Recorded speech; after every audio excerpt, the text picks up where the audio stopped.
welcome here from Germany. I just was flying yesterday from Tallinn to Germany, and as we all know, it's times of lockdown, so actually we have to tackle that, and I'm coming to this topic now that everybody is speaking about digitalization, digital platforms, and also we are in times of innovative business models.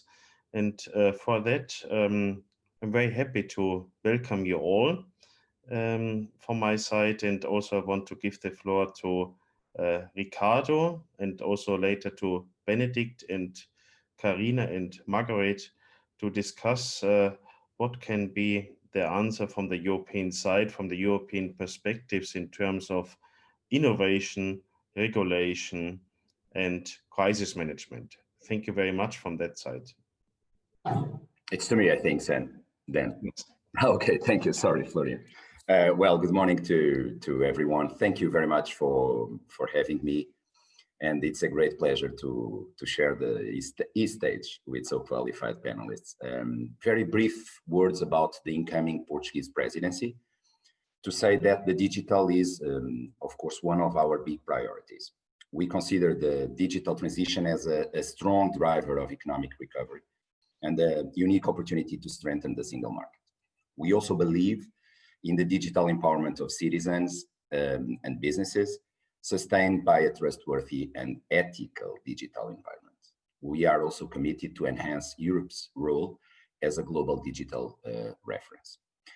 Because we are already talking about something that will come up on the December 9th, the Digital Market Act, also the Digital Services Act. But on the DMA, the future discussion, we believe it should focus on reaching fair market conditions and trading environments for SMEs and startups. This is important, very important for countries like Portugal, because we are really pro-digital and pro-startup nation. The overarching goal of the DSA and the DMA, we think, is to ensure that digital markets and ecosystems remain open, competitive, fair to all players, and where businesses, especially the small and medium enterprises, find countless opportunities for growth.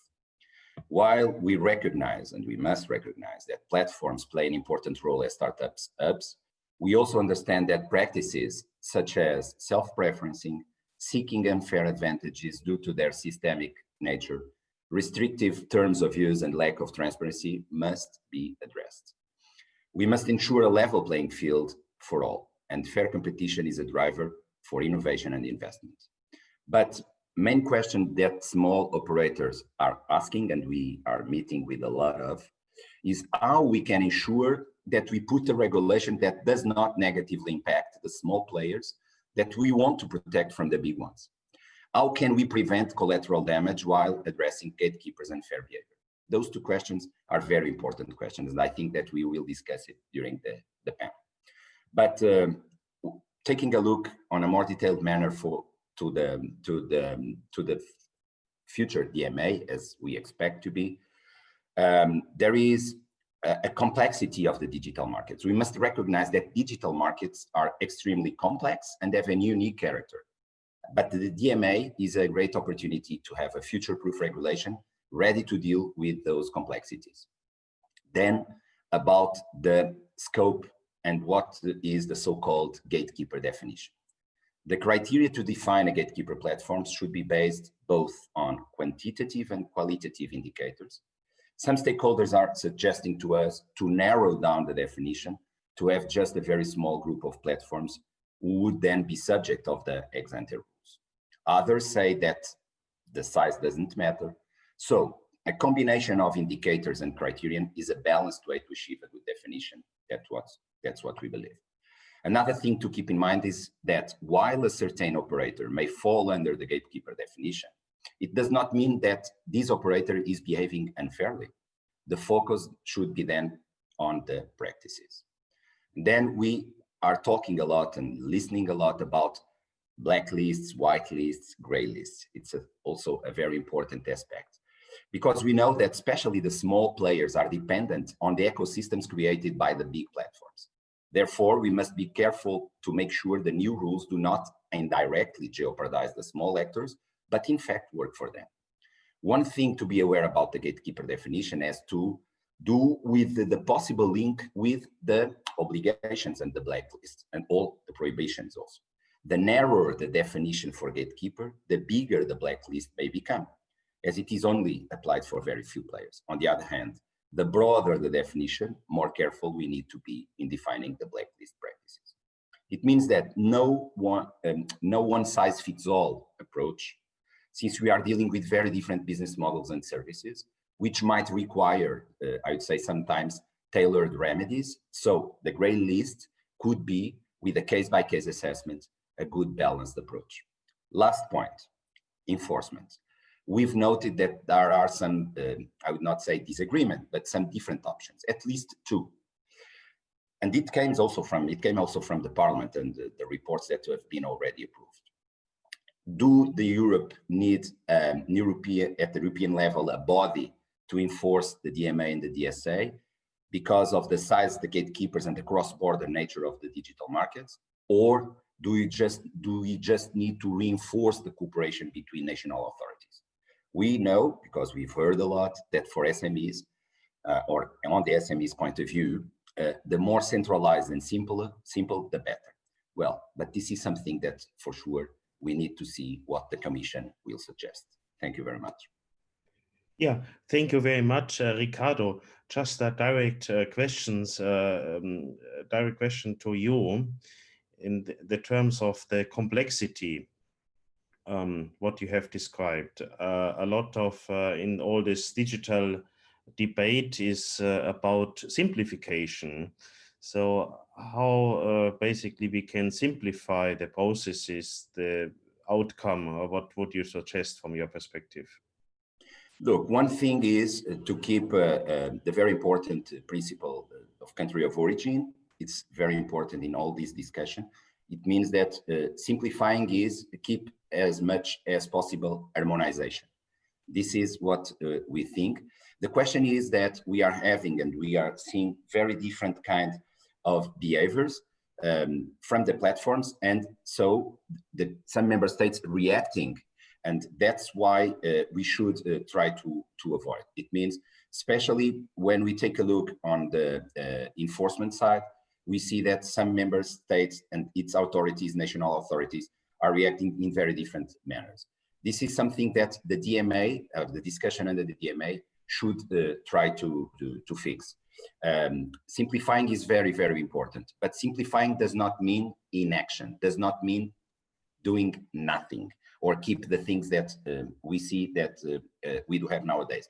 Because nowadays, it's true that we have consumers disempowered, we have unfair practices, and we have a lot of unbalanced situations in Europe, which is, of course, not giving us a chance to get a level playing field, especially for the small and medium European companies.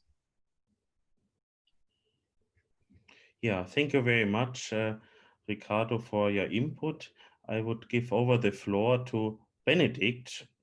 Also, I would ask you how we can put in the European perspective kind of a significant footprint in all this debate about digitalization, transformation. Thank you very much. Thank you very much, Florian. Well, thanks first of all for inviting us. For those who don't know Allied for Startups yet, Allied for Startups is a global network of startup organizations like Startup Portugal or our newest member, the Startup Foundation in Finland, who represent thousands of platform startups. So we like to think of ourselves as being the voice of startups in politics and government. And of course, both the DSA and the DMA are top priorities for our members.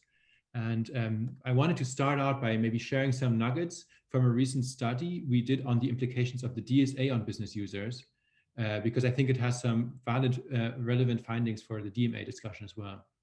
We interviewed 1,000 businesses on what new rules for online platforms would mean for them. We found that 55% of these business users would find it easier to expand their businesses across Europe if the rules were more consistent.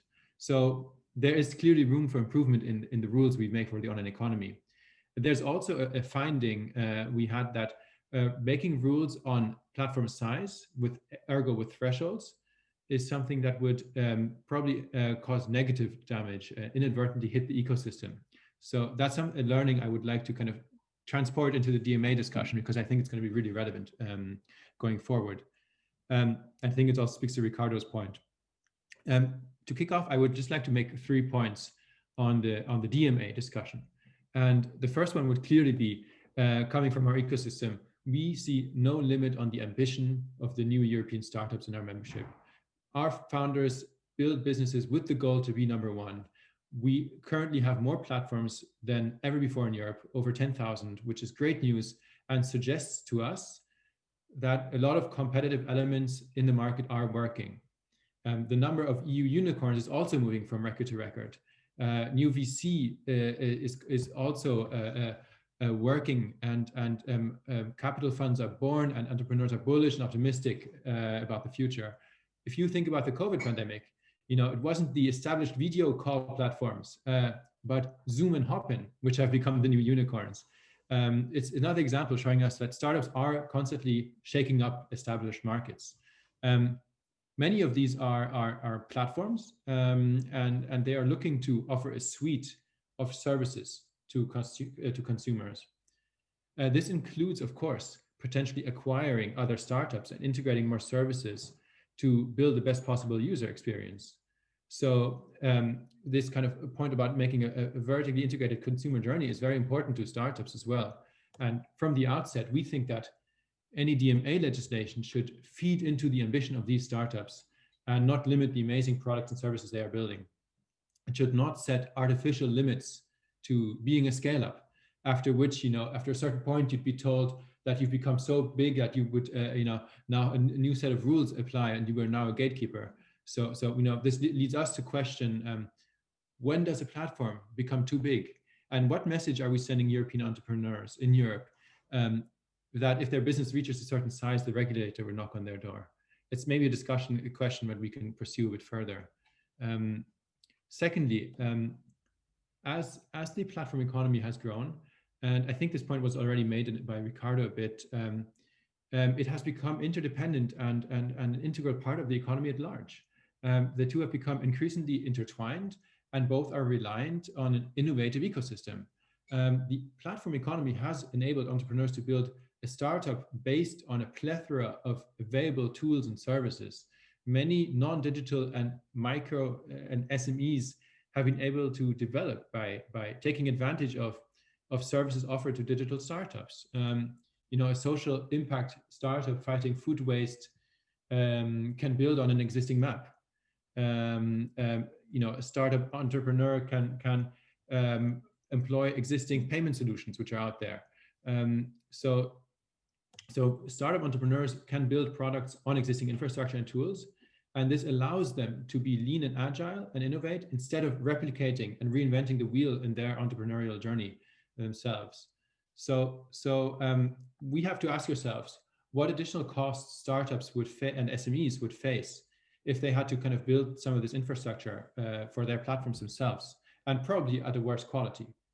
And I think additionally, we have to keep in mind that the ability for small startups to access global markets through online platforms is something they count on and makes their scale-up journey easier. Again, something to bear in mind, as Ricardo said, that we're not perhaps causing more damage than we intend to.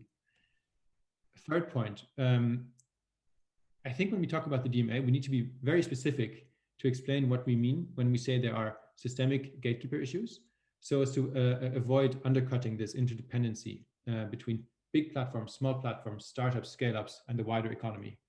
So in that light, it is, I think, a great opportunity to use the DMA to understand the ripple effects this will have on platforms and the rest of the economy, to understand where platforms have benefited the rest of the economy, and where there might be issues we need to address with innovation, as Ricardo alluded to as well. I think if there are cases between players in the platform economy, then these should be resolved, of course. And if it's proven that we have a systemic issue, then we need to address them with these practices. However, we don't think, this is something we've observed in the past, that the narrative of hitting big guys in principle to make room for smaller startups is a promising approach. We've heard this multiple times in the last mandate, i.e. on copyright or P2B, and it has ended up with more obligations for startups or even costs passed on to them. Or in the case of a copyright, even a larger dependency on bigger platforms. So where we are at as an organization, that we're currently doing a members consultation on the DMA with the latest versions we've all seen, I think. So we will be sharing out a more detailed position with you probably after the release at the end of this year. I'm looking forward to the discussion. Thank you very much. It was a great input, and the floor is actually now to the decision makers in terms of politics, and I'm very happy that Mr. Stefanic is joining us, and already now from this perspective, after your both input, Mr. Stefanic, what do you think about what can we do from the legislation and what can be done in the European Parliament and in terms of decision making? Thank you very much.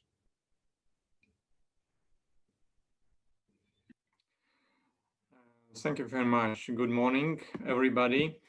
DSA and DMA are very important pieces of legislation, and all of us, we are looking forward to work on them. Actually, they are coming very soon. We do believe next week.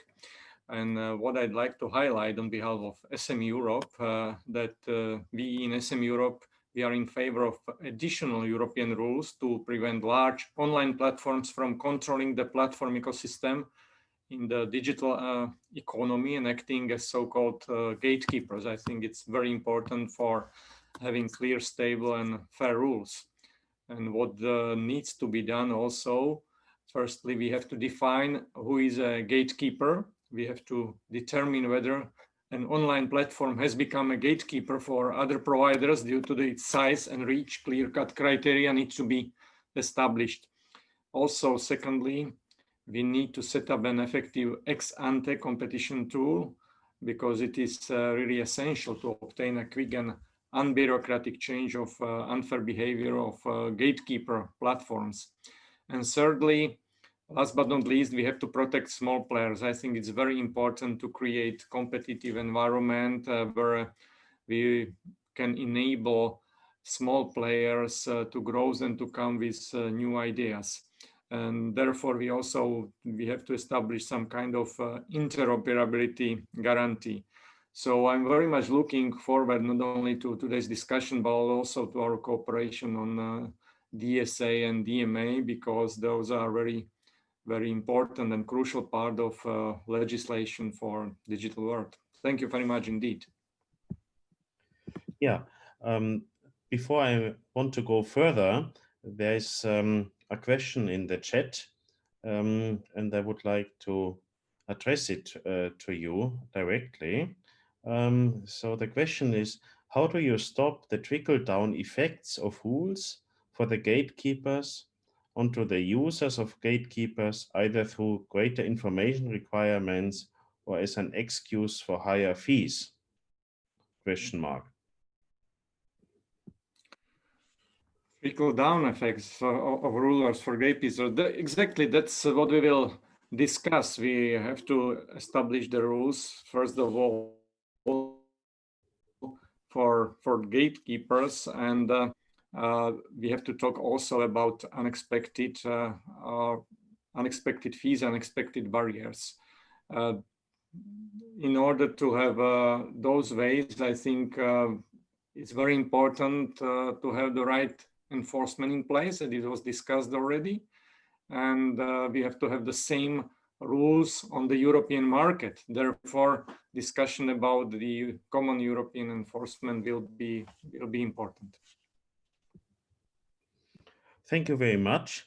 I would like to go further with the debate and with the inputs, and I would like to give the floor to Karina, who is basically talking also about the impact for the policy development. Thank you very much. Thank you. Good morning to all, and thank you for inviting me. So for those who don't know us, Developers Alliance is a global legal advocate for software developers and the companies invested in their success. And our mission is to support the industry continuous growth and to promote innovation. I can only add to what Benedikt just said. Software developers rely on global internet to reach consumers. They are highly collaborative and they rely on partnerships and different technology tools to turn their software into business. They are pragmatic people and they know that disruptive innovation is the key to success. And they perceive regulations as a cost of business to be accommodated. The Digital Markets Act is one of the current legislative proposals that will have a significant impact on the digital ecosystems that enable the software developers to innovate and grow.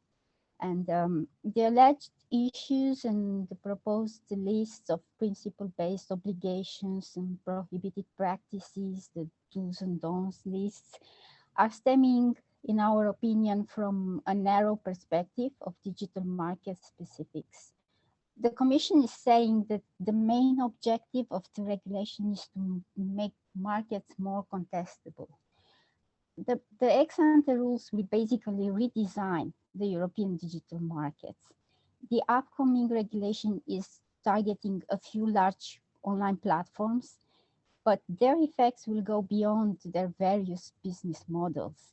An external intrusive intervention in any type of economic ecosystem has spillover effects. One is to carefully consider the trade-offs between the problems to be solved and the cost of the regulation.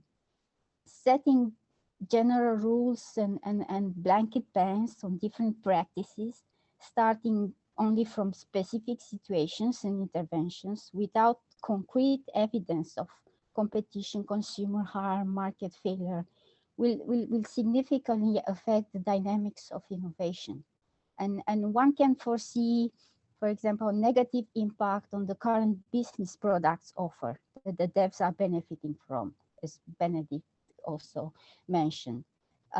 So there is this risk to destabilize the ecosystems that the developers are relying on, to create a fragmented and unpredictable marketplace, to raise the costs and the business risks and to reduce revenues.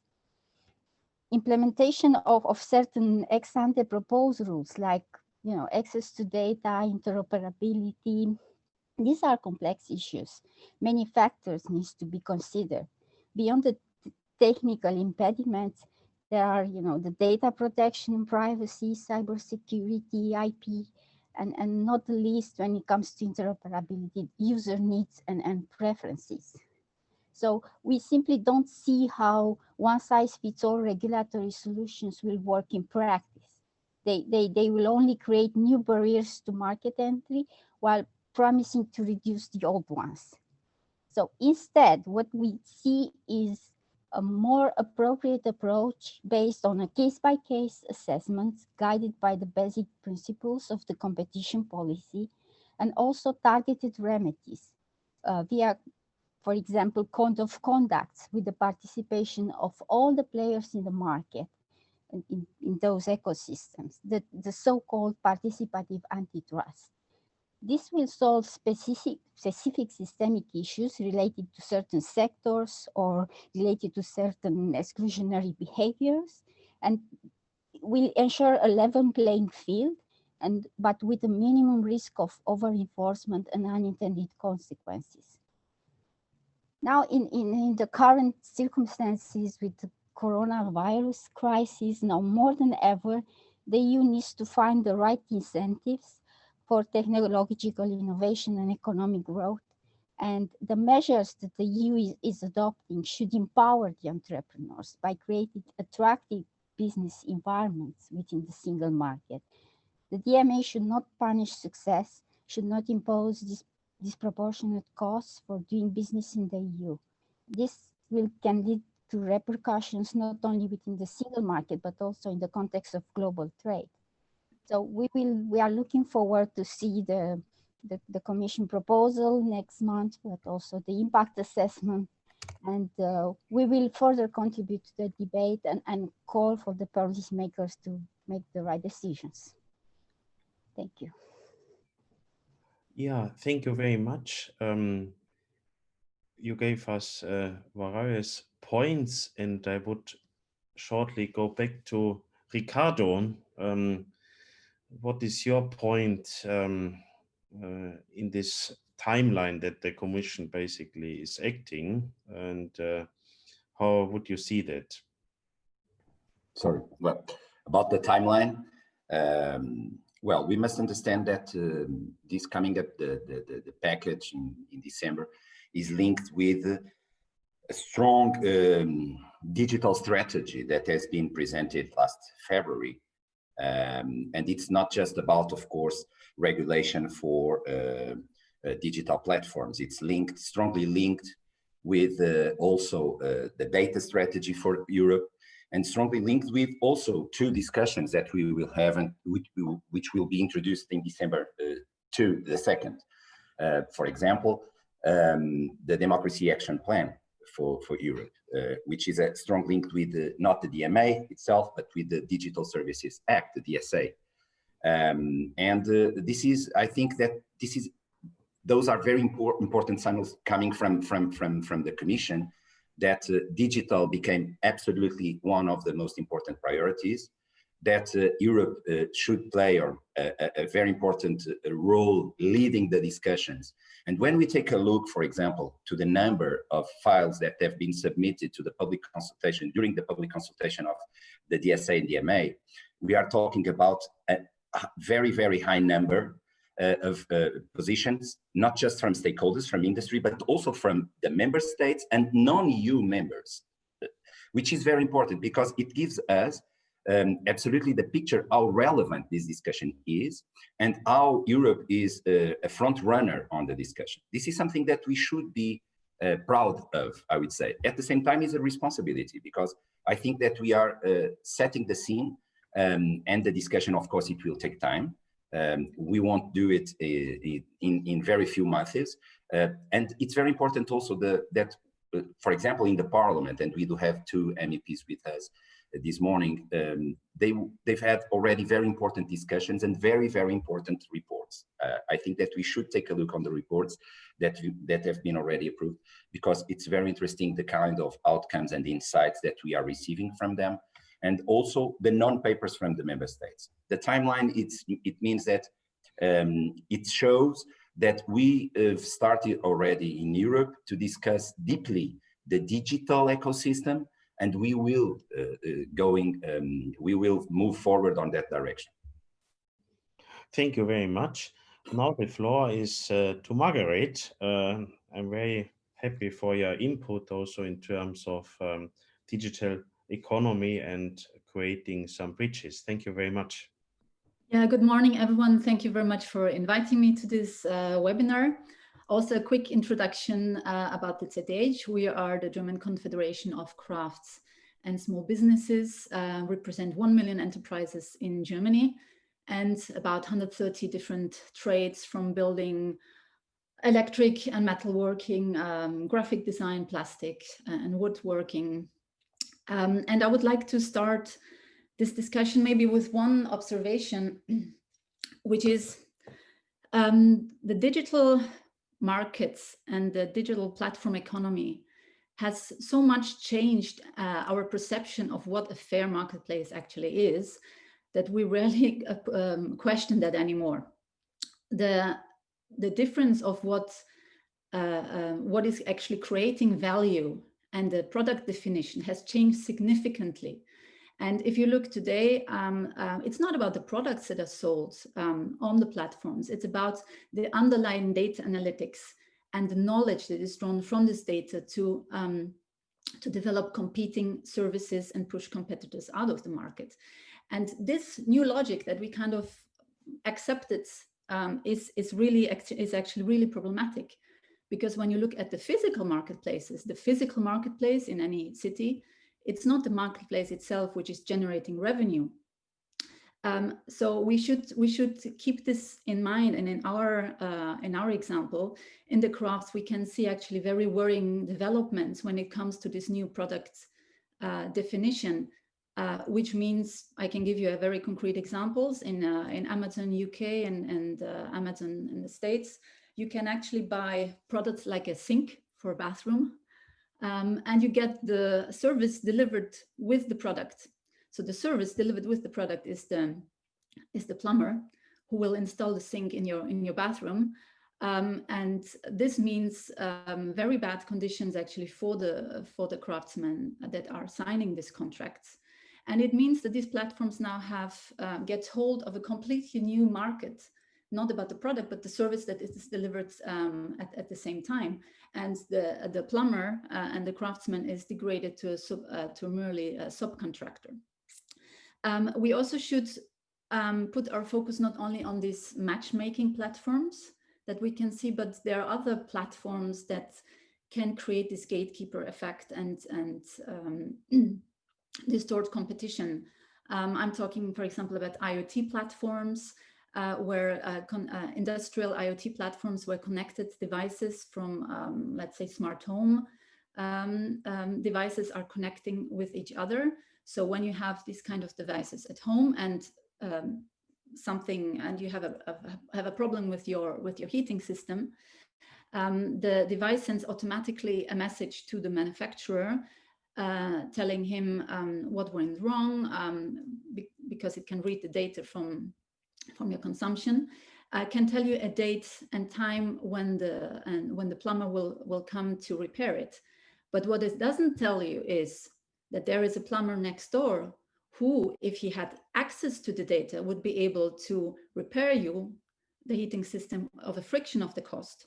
So you have the consequence for the business, which is they're pushed out of the market because there are competitive services offered through the IoT platforms by the manufacturers. And you have the consequence for the consumers who don't have the choice, first of all, to choose the repair service.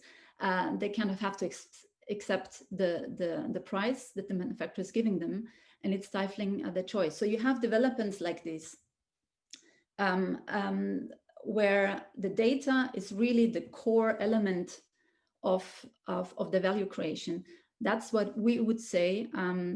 Yes, we need definitely regulation, and we need access to data in B2B relations. This is really the future of survival of our businesses. Already today, there's big problems in actually reading out the data. First of all, the technical possibilities to read out the data from the devices, and the possibility to use it, because there are contractual clauses who forbid access to this data, and there are contractual clauses signed with a couple of contractors. So first of all, yes, access to data is an important topic. We need to define the criteria for gatekeepers, and subholding data is definitely one of the criteria for the grey list. And we would also need to think beyond regulation, and here I agree with the former speakers, with Benedikt and Karina. Yes, of course, we have to make sure that there's not a snowball effect, and that we don't achieve actually the opposite that we wanted to achieve, and that documentation requirements are passed on to the smaller platforms or smaller suppliers. And so actually the big tech giants are rejoicing, because they say, well, you actually killed my competition automatically by regulation. I don't even have to care for that anymore. So these are developments that have to be looked upon very closely. But regulation is definitely a way forward, and defining the concrete criteria, what makes a gatekeeper, access to data, as I said before, and thinking how the SME community itself, how we could develop our own marketplaces that respect a logic which we care about. And with 24 million enterprises in Europe, I think we have the best conditions to think what would the logic look like for a neutral marketplace where the conditions are fair. And to finish, I would like to say the green and digital recovery for SMEs can only happen if these businesses have access to the data, which is becoming the core, the cornerstone of the business model, have access to the data in order to keep the businesses, in order to keep their activity and contribute to also to the greening of the economy. Thank you. Thank you very much for your great input, Margaret. I just want to address to a question in the chat, and I would give the option then for the 4 panelists. And it's about more, as I understand the question, the dangers and the risks. So I would now just read in the question. Who should be allowed to trigger the grey list, ? The Commission, the NRI of the country of origin, or is there a risk that we will end up with an online terrorist content solution, which is one member state can demand action from a platform registered in another member state? So who would like to answer this quite complex, difficult question? Benedikt, you are showing some reactions. Well, happy to give it a crack. I mean, I share Andrew's concern, and we are seeing, I think, on the terrorist content file kind of examples of maybe where we want to avoid as we kind of kick off the DMA. I do think it's maybe, it's already a couple of steps ahead that Andrew's thinking, in the sense that, of course, I think for us the most important thing is to kind of consider, do we want a grey list? How do we want it to look like? What should be on there? Because that's what really kind of matters a lot to us right now. And also kind of, if the concept of the grey list, for the audience members who are not aware of it, the grey list is kind of asking for reverse burden of proof. So if you do something that's on the grey list, you have to prove it's not anti-competitive in nature. And for us, the question is whether the costs of doing so, are prohibitive potentially for startups and SMEs. So I think those are the questions first, and then to Ricardo's point about enforcement, or European regulator or member state, or who triggers it, would be kind of a follow-through question to that. But for us, that is kind of further down the line right now. Yeah, thank you very much. Are there any ads from the group? Karina, yeah, please. Just on to add, I think on enforcement, I think we need to stay in the single market logic and to have a harmonized approach. And doesn't matter what form we'll take. I mean, it will be an enhanced collaboration or it will be more centralized, but we definitely need a harmonized approach here. I think it's a very difficult question, and I think that will be one of the most difficult parts in the negotiations, because it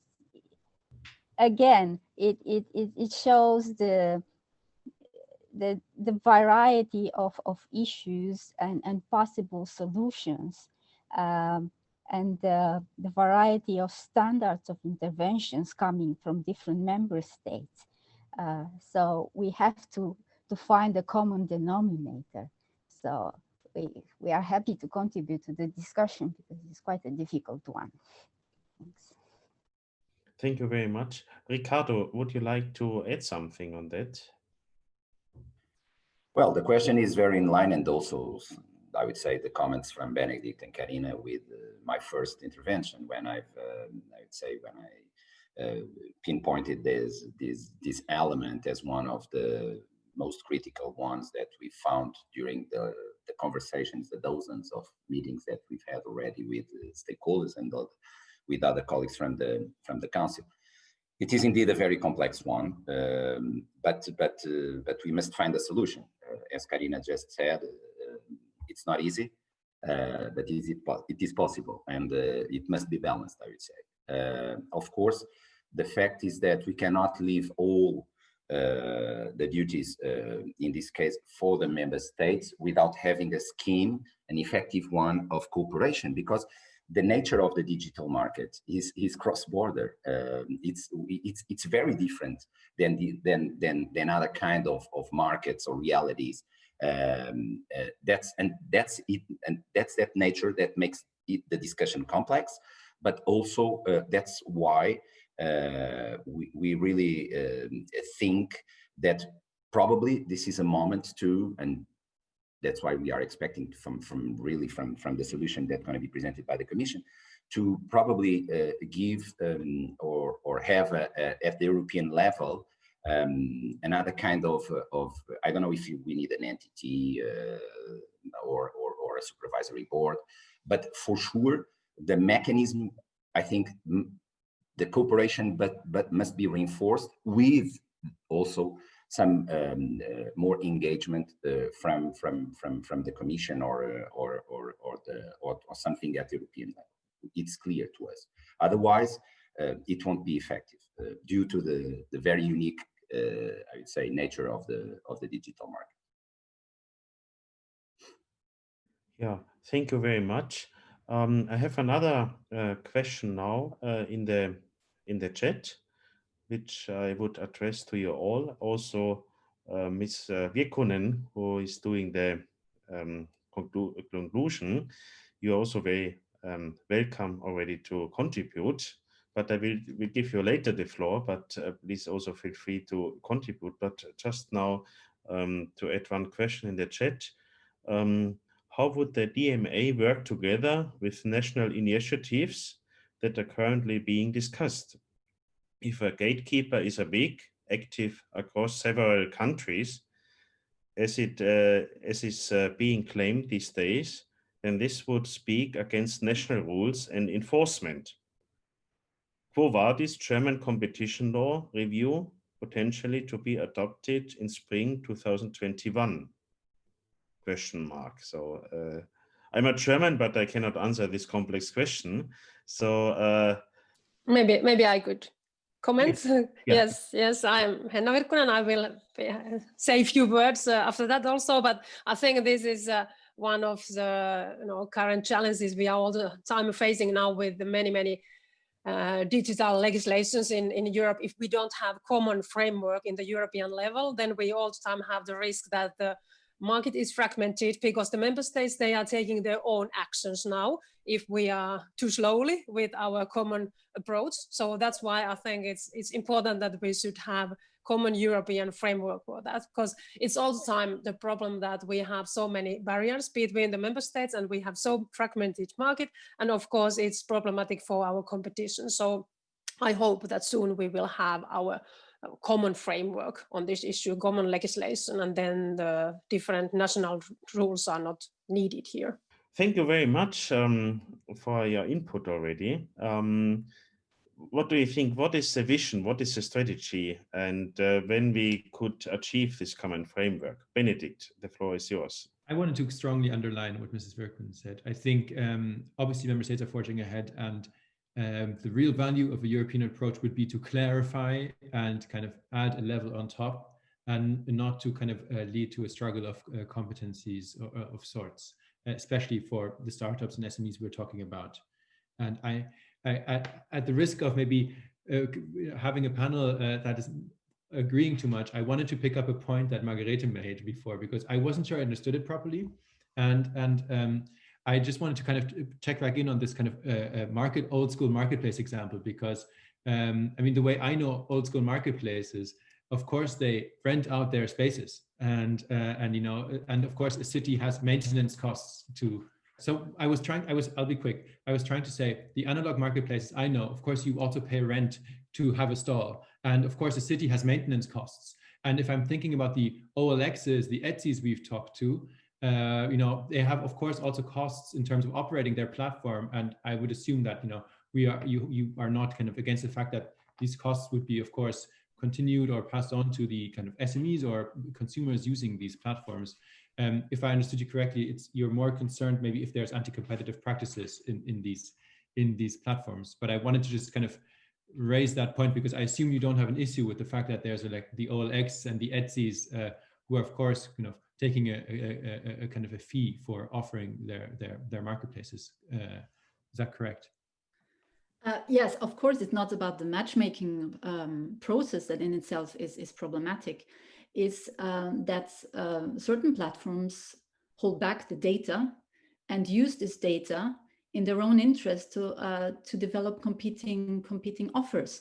And there are other platforms, e-commerce platforms that exist that don't do this. They offer the data that the businesses are generating and the consumers are generating on the platform for free to the businesses. And this should be the practice that we should follow. It should be forbidden by law that certain platforms withhold this data.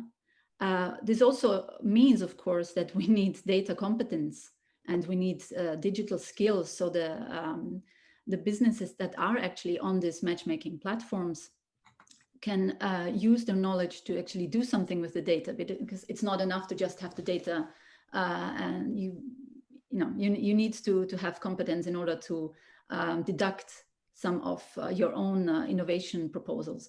But my point was, yes, my point was, I'm not saying we should go back only to physical marketplaces, but the physical marketplace was also developed with a certain logic. And and you pay taxes for a physical warehouse, but you don't pay taxes for an online warehouse. And there are certain developments that we accept, and there's somehow a preferential treatment for these online practices, and we should be careful that this doesn't have a negative effect on the businesses that actually operate, in our regions locally, that guarantee that value creation stays in the region. So I'm not against matchmaking process itself, but I see the process of data analytics and offering data-based services with the product itself can be problematic, because the value of the product itself loses completely its significance, and it's only about the database services or the services in general that come with the product. So that was what I wanted to explain with the analogy of the physical marketplace. Yeah, thank you very much, Margaret. Mr. Stefanic, what do you think? What are the chances and risks of fair competition and data competencies from your perspective, and what can be done in terms of legislation? Well, this is a very important point for small businesses, as Margarete has raised up, this basically B2B access to data, and also taking into consideration the competitive environment. I think, as I mentioned previously, it would be efficient to set up somehow the effective ex-ante competition tool. I would prefer to some ex-ante approach rather than ex-post, just to prevent some cases which would be difficult to solve. I think we have to have really clear rules which will establish the same conditions for everybody, and it doesn't depend on the size of the players. I think clear, fair rules would be appreciated much more by small players. And second point I'd like to raise, coming back to previous discussion about enforcement and the European rules, also what Henna has mentioned, I very much agree with.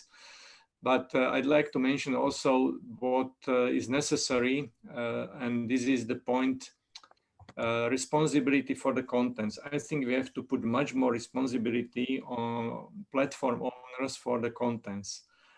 This would be hopefully also one of the objectives for new DSA, which will come soon. Thank you. Thank you very much.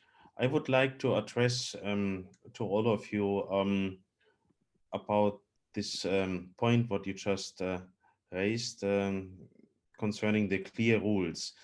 What is actually, what makes it so difficult? Is it the tradition? Is it basically the lack of political leadership, or is it the pressure from economy? How would you basically describe this? Ricardo. Sorry, to be honest, could you please, I didn't understand your question. Yeah, how we can basically ensure clear rules. What Mr. Stefanic just pointed out. And who is basically in charge of it, how we can ensure the kind of responsibility and who is taking actions. Look, I think that we all agree that clear rules are absolutely needed. To get clear rules, we need to get clear proceedings. And I think that the European level, we do have it. Look, all these discussions started some months ago with public consultations. The stakeholders, industry, member states, citizens, we all have had the chance to participate. And this is very important. Then the European Parliament, which is one of the three institutions and plays a very important role on behalf of the European citizens, started some months ago. Also the discussion, produced reports. It means that our representatives have had the chance to say something about this. Then the member states, we on behalf of our member states, we will have the chance to discuss. I think that when we take a look at the European level, we have probably one of the best schemes to produce laws in the world.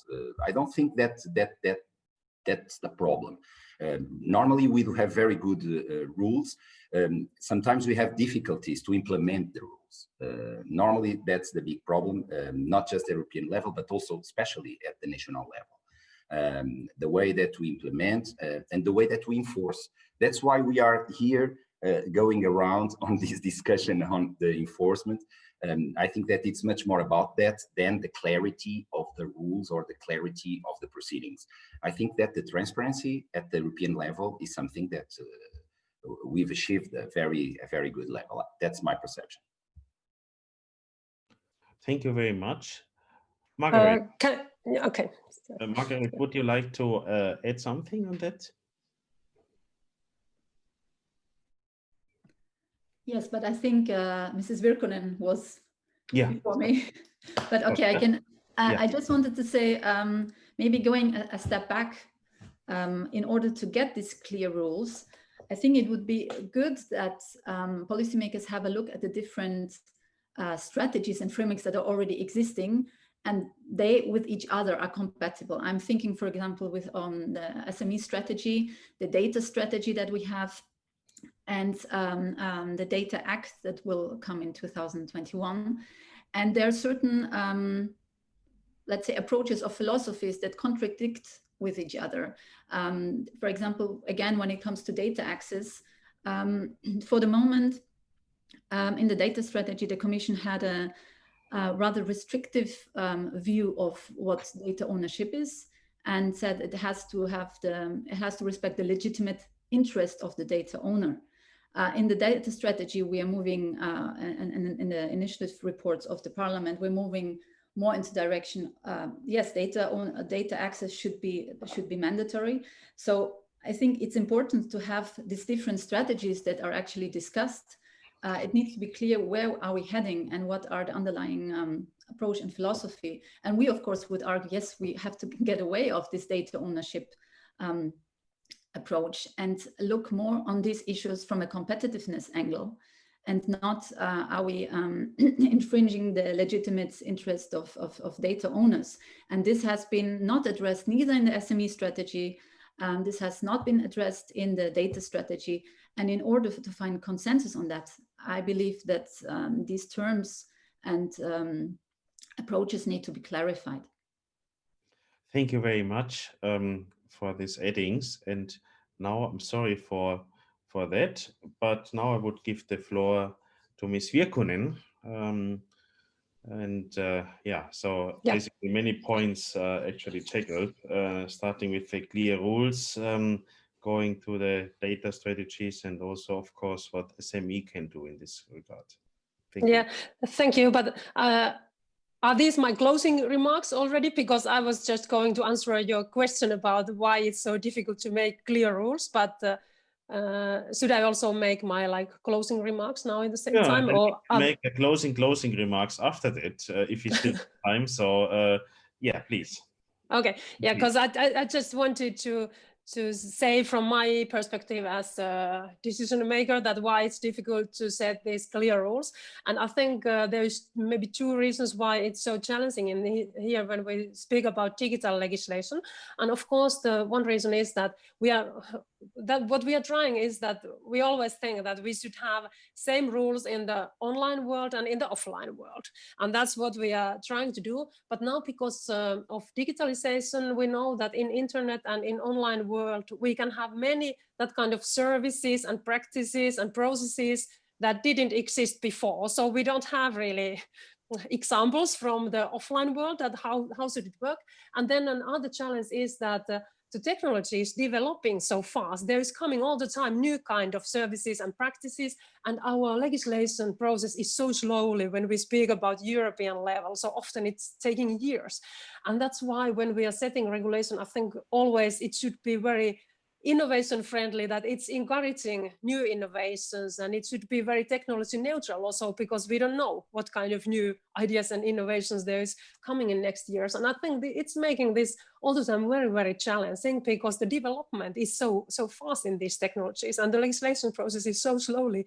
And that's also the reason that in the European level, often we are moving so slowly that the member states are already starting to make their own actions and legislations, because they don't want to wait anymore the European actions to take place. So I think I feel, because now I have been a little bit more than 6 years member in European Parliament, I think this is one of the most challenging sector of legislation, this digital sector, just because of the very fast development, and of course because it's always so global, the business. And also the development during the last years, it has moved more and more towards that the winner takes it all, as we know. So we have these huge platforms. Earlier we didn't have so big companies in the global level what we have now, which are having very big impact in, I think, to all citizens' everyday life in all over the world. We didn't have that before. So I feel it's very challenging, because in same time, I think that we should be very innovation friendly all the time and encourage the new innovations. So, but it's not so easy. Yeah, but what do you think? Basically, is there competitiveness within the member states? I'm basically located in Estonia, and now there is a common X-road in administration with Finland. And there are some initiatives about also the freedom of data, the e-government, especially from the Nordic countries, Finland, Estonia, but also Sweden, Denmark. But actually, as I'm a German, from my perspective, I also see that in Germany, the developments are going very slow in terms of the emphasis of data protection and everything. So what can we do on the European level, and is the Nordic way the right way? I would basically ask. Maybe for a final remark, we have 7 minutes left. I would basically also give the floor, for example, to Margarete to answer this question, because I see that the Nordic countries basically have a lot of digital services from the state level implementing e-government. But Germany is working analog, what we're also seeing during the Corona pandemic, that they still use the Excel files and the paper. So. Yeah, if you ask my opinion also on that, so I think it's, of course, in the European level, it's one of our main challenges also, that we have very big differences between the member states on digitalization. And it's also because I think also that in Nordic and Baltic countries, we have a little bit different approach often. So in that way that we don't like to see so much bureaucracy and not so much administration. That is often the European solution. But anyway, I think as a Finn, that it's better to have anyway one European framework, which is often a little bit too heavy, where there's a little bit too much administration often. I think anyway, it's better to have than have 27 different legislation. So, but I think the Nordic and Baltic states, we should take a little bit more leadership, I think also inside in the European Union, and push more these digital initiatives forward, because it's true that if we are comparing the Baltic and Nordic states with digitalization with other member states, we are leading in the European Union. And I think we should a little bit more take also the leadership and a little bit push also the other countries. But there's a lot of investments needed to infrastructure and also for the skills in many countries. Yeah, but maybe also the mindset, which has to be changed. Yeah, Benedikt. My key takeaway would be from the discussion also that obviously we have to kind of be super aware in the consultation process of the interdependence that we are seeing on so many fronts. But secondly, that, and this is also where a discussion with Margarete was really valuable for me, that we have to be really specific. So we're not just kind of saying there are systemic issues with gatekeepers, but kind of pointing specifically, because that the more we can do that, the more we can avoid any negative unintended consequences along the way. But I'm really looking forward to seeing the proposal. I think all of us are looking forward to kind of getting their hands into the nitty-gritty, and I'm sure we will all see each other again in the near future. Thank you very much. Margarete, do you have any kind of conclusion for yourself from the discussion? Yes, I wasn't sure if you wanted to me to answer the question you asked before. Yeah. If we need a digital European framework, definitely it can also create somehow pressure on the member states to accelerate the processes which are ongoing on national level. I think specifically talking about Germany, I think there we have also another challenge, which is connectivity, which is internet connection in rural areas. This is still, I mean, a precondition to do e-commerce for small businesses. So this is a very big challenge. But in general, of course, I completely agree with Mrs. Virkkunen. A European digital framework is absolutely necessary to kind of harmonize the standards and the rules in the European single market. So there is no doubt about this. My takeaways from this discussion would be it's I think very visible. It's a very complex issue we're dealing with, and I think we need to have the competitive issue always in front and see are certain rules that are violated by certain actors. If there are gatekeepers or not, actually, do they stifle competition or not? And what does this mean for the businesses, for the small businesses in the supply chain? So the competitiveness factor, I would say, is the most important one to consider, and maybe not get distracted or confused with legal definitions of data ownership, as important as they might be. But I think one general fact is that data has become the most valuable asset. And I think the future legislation of the DMA and DSA should look into that, how Europe can regain its digital sovereignty and make sure that more data is not only consumed and also saved in Europe and used by the companies. And there will be cases where a voluntary approach might be feasible, for example, data sharing between universities and the public sector and companies. But there are other examples, and they are more common, where you need to have a regulative approach to make this data available. And having this sovereignty, this digital sovereignty in mind, I think this is what should lead the discussions and the future package of regulations coming into force. Thank you very much. Ms. Virkkunen, please wrap up. You have 1 minute. Thank you. It's not much, but I want to thank all the participants for your important input and the views you were expressing here today. I think anyway, we have to remember that because of digital platforms, I think our SMEs, they have very, very much good opportunities. We know they can reach new customers and they can have a very international market and they can access easily to the markets and new customers. But there's also the other side of this story, and we have been focusing on that today, that we don't have fair competition and level playing field, and it's hard to have that. So I think to get the Digital Markets Act right, so what we were discussing today, I think we need to focus especially to 3 things now. And I think it's important that we need to get the definition of large online platforms right, because the scope of the regulation needs to be very limited, I think, and crystal clear. If we get this wrong, I think that we risk discouraging European companies from scaling up. And that is, I think, the risk. And also we need to ensure due process and strong procedural safeguards for the companies, including rights of defense and review this regulation. And then third part is that I think we need to take into account the multitude of benefits these platforms are providing, not least with the European SMEs in mind, and make sure that new regulation meets its aims of facilitating growth and innovation, not hampering it.